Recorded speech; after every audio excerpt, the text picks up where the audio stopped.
नमस्कार फ्रेंड्स, एकताच किचनमध्ये आपलं मनापासून स्वागत आहे। फ्रेंड्स, आज आपण बनवणार आहे चहासोबत, गरमागरम चहासोबत खाण्यासाठी खारी।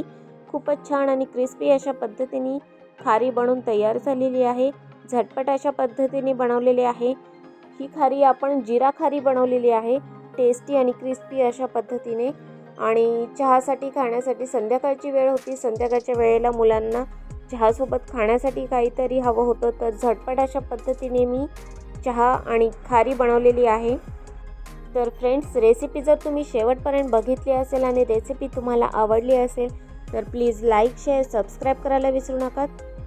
चला तर मग वेळ न घालवता रेसिपीला आपण सुरुवात करूयात। फ्रेंड्स, अर्धा किलो मैदा घेतलेला आहे, स्वच्छ चाळून घेतलेला आहे मैदा। अर्धा किलो मैद्याची आपण खारी बनवायची आहेत फ्रेंड्स। तर यामध्ये आता आपण जिरे ॲड करायचं आहे। जिरे माझ्या लहान मुलीने ॲड केलेले आहेत, तर या पद्धतीने तिला मदत करायची होती, तर तिने बघा कशी जिरे पसरवून टाकलेली आहेत। नंतर आपण त्यावरती चवीपुरते मीठ ॲड करायचे आहे। नंतर आपण यामध्ये 2 चमचे तेल ॲड करायचे आहे। तेल ॲड करून झाल्यानंतर ते चांगले आपण पिठामध्ये सर्व एकत्र करून घ्यायचे आहे। नंतर आपण थोडं पाणी ॲड करून ते पीठ चांगले मळून घ्यायचे आहे। तर पाणी अगदी थोडंच आपण यूज करायचं आहे, जेणेकरून पीठ जे आहे ते अगदी पातळ नाही होणार। तर थोडं ॲड करून पाणी आपण पीठ चांगले मळून घ्यायचे आहे। नॉर्मल पीठ आपण ज्या पद्धतीने मळतो त्या पद्धतीनेच आपण पीठ मळून घ्यायचे आहे। तर चपातीचे पीठ आपण ज्या पद्धतीने मळतो त्या पद्धतीने आपण पीठ मळलेलं आहे आणि खूप छान मळून झालेलं आहे। तर पीठ आपण साईडला ठेवून देऊ एका बाउलमध्ये। नंतर एका लहान वाटीमध्ये आपण कॉर्नफ्लॉवर घेतलेले आहे, 2 चमचे कॉर्नफ्लॉवर घेतलेले आहे। तर त्यामध्ये आपण साजूक तूप ॲड करायचे आहे। 2 चमचे कॉर्नफ्लॉवरमध्ये 2 चमचे तूप ॲड करायचे आहे आणि हे चांगले मिक्स करून घ्यायचे आहे। अशा पद्धतीने त्याचं बॅटर तयार करून घ्यायचं आहे। आणि तूप आणि कॉर्नफ्लॉवरचं बॅटर खूप छान पद्धतीने तयार झालेलं आहे। तर ही वाटी आपण साईडला ठेवून देऊ आणि आपण जे पीठ मळून घेतलेले होते त्याचे आपण गोळे तयार करून घ्यायचे आहेत, एक एक करून। आणि एकसारखे गोळे आपण बनवून घ्यायचे आहेत। पिठाचे गोळे हे एकसारखे बनवून घेतले की एकसारखे आपल्याला लाटून होतील आणि एकसारख्या शेपमध्ये आपल्याला लाट्या भेटतील पोळ्याच्या। म्हणूनच आपण एका शेपमध्ये सर्व गोळे तयार करून घेतलेले आहेत। तर आता आपण ते लाटून घेऊयात। थोडंसं पीठ ॲड करून चांगले आपण पातळ अशा पद्धतीने त्याची पोळी तयार करून घ्यायची आहे।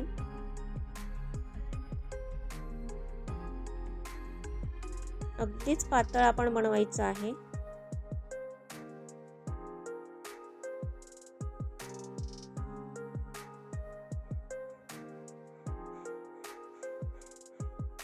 तर पोळी खूप छान प्रकारे आपली लाटून झालेली आहे। अशा पद्धतीने एक एक करून मी सर्व गोळे लाटून घेतलेले आहेत।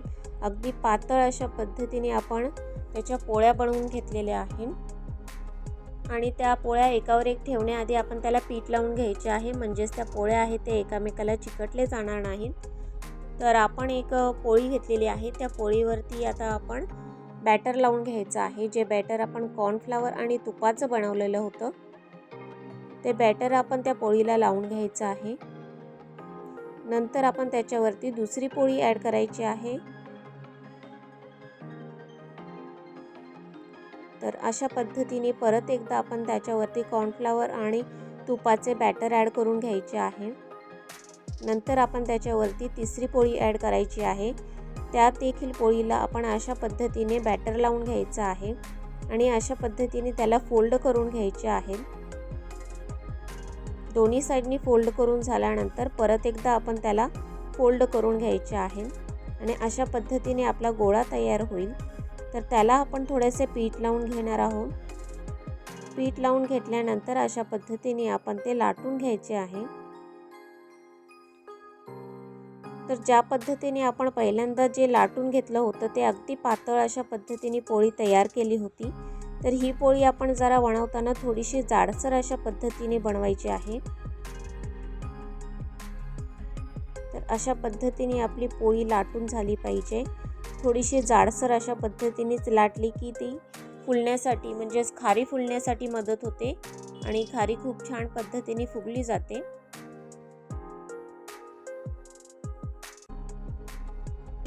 तर अशा पद्धतीने जाडसर अशी आपली पोळी लाटून झालेली आहे।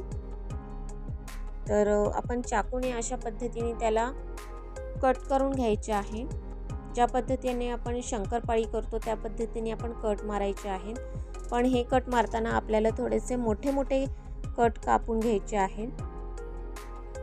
तुम्हाला हवं असेल तर तुम्ही स्क्वेअर शेपमध्ये देखील कट करू शकता। खूपच सुंदर अशा पद्धतीने त्याची खारी तयार होते।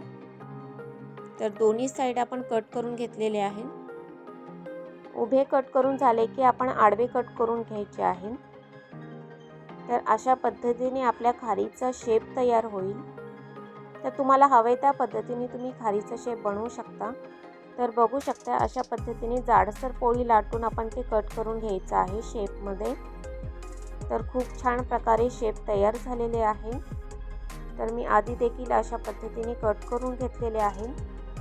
तेल चांगले गरम झाले की त्यामध्ये आपण एक एक करून खारी ॲड करायची आहे। तर अशा पद्धतीने आपण एक एक करून खारी त्यामध्ये सोडायची आहे।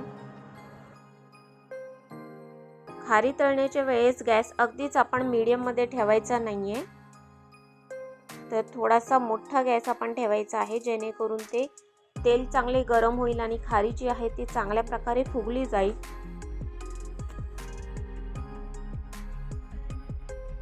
जेव्हा आपल्याला वाटेल की एक साइड आपली शेकली गेलेली आहे, भाजली गेलेली आहे खारीची, तर त्यावेळेस आपण ती पलटून घ्यायची आहे। तर अशा पद्धतीने खारी अगदी चांगल्या प्रकारे फुगत चाललेली आहे। तर कलर देखील त्याचा खूप छान प्रकारे चेंज होत चाललेला आहे हळूहळू। आणि नंतर बघू शकताय की खूप छान प्रकारे खारी फ्राय झालेली आहे, तळून झालेली आहे। तर ही आपण साईडला काढून ठेवू। आधी ज्या पद्धतीने आपण खारी बनवलेली होती, ज्या शेपमध्ये बनवलेली होती त्यामध्ये आपण बदल करून मध्ये फोल्ड करून अशा पद्धतीने आपण खारी तळून घेतलेली आहे। तर थोडासा वेगळा शेप म्हणून ते आपण ट्राय करायचे आहे। तर अशा पद्धतीने जरी केलं तरी खूप छान आणि सुंदर अशा पद्धतीने तयार होतील खाऱ्या। तर तुम्हाला हवंय त्या शेपमध्ये तुम्ही बनवू शकता। तर खारी खूप सुंदर अशा पद्धतीने फ्राय करून झालेली आहे। तर गरमागरम चहा तयार झालेला आहे। तर खूपच टेस्टी आणि क्रिस्पी अशा पद्धतीने खारी जिरा खारी आपली तयार झालेली आहे। तर फ्रेंड्स नक्की ट्राय करून बघा रेसिपी, खूप छान आणि सुंदर अशा पद्धतीने जिरा खारी तयार होते।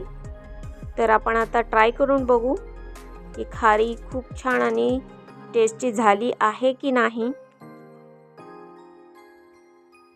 तर त्याचे लेयर्स देखील तुम्ही बघू शकताय, खूप सुंदर अशा पद्धतीने खारीचे लेयर्स आलेले आहेत। तर जिरा खारी आपली खूप सुंदर अशा पद्धतीने तयार झालेली आहे। फ्रेंड्स रेसिपी जर तुम्ही शेवटपर्यंत बघितली असेल आणि रेसिपी तुम्हाला आवडली असेल तर प्लीज लाईक शेअर सबस्क्राईब करायला विसरू नका। चला तर मग पुन्हा भेटू फ्रेंड्स नेक्स्ट व्हिडिओमध्ये नेक्स्ट रेसिपी सोबत। बाय।